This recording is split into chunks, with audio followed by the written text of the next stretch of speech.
Yo, this is Rick Mahorn, the bad boy, giving a shout out to my man Drew, Detroit Drew. Make sure you tune in on his YouTube channel, Detroit Drew. Bad boy. Ready.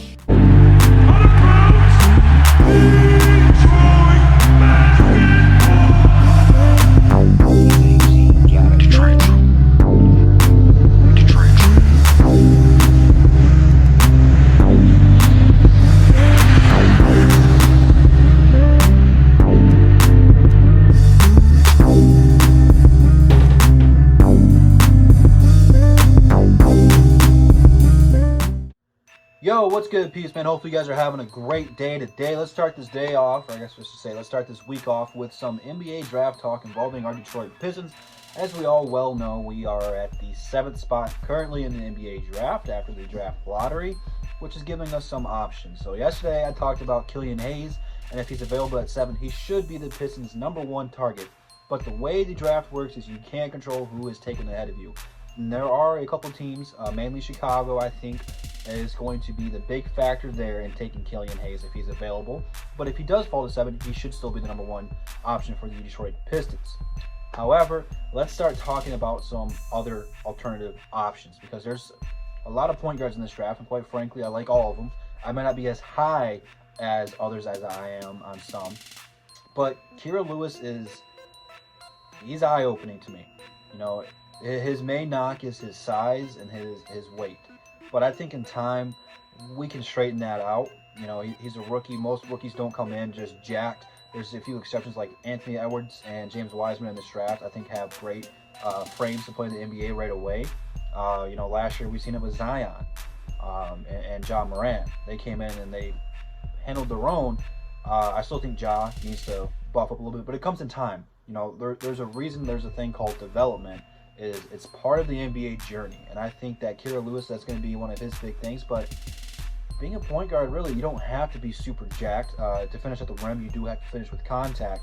So I think that that's something that he'll have to work on. That's one of his weaknesses, is finishing through contact and doing all that stuff. And it'll come in time. It will.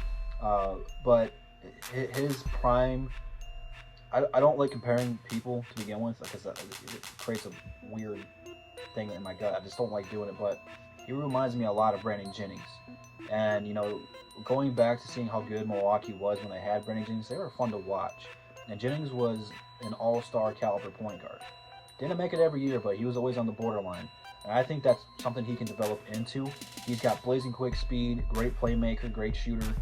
Offensively, I think his game just needs to be working in and finishing down low in the paint, like I said before. My real question is 7 too high to draft him? Quite frankly, I think that if Killian's gone, I think because I'm assuming Melo's off the board already, he would be my 3rd option for the Pistons. It goes Melo, Hayes, and then Lewis. In my opinion, and I like Cole Anthony, I like Halliburton. I just think I like this guy a little bit more than the other 2 people. But is 7 too high to draft him? Because I don't think other teams, or I guess fan bases out there, are that high on him like some of us are. I really like this guy, and if we get him, I'm going to be happy. But this might be a move where the Pistons could be able to trade down and get an additional pick in return. Again, I don't think anyone's really fighting or scratching the claw to get to the 7th spot. I don't think there's going to be a high demand there, so I'm not sure which we'll get in return. But I just don't think other teams are really like ecstatic about Kira Lewis like some of us are. So I think that in the long term, at 7, if we're not trading up, which could still be a possibility, draft whoever you think's the right fit. That's what it really boils down to.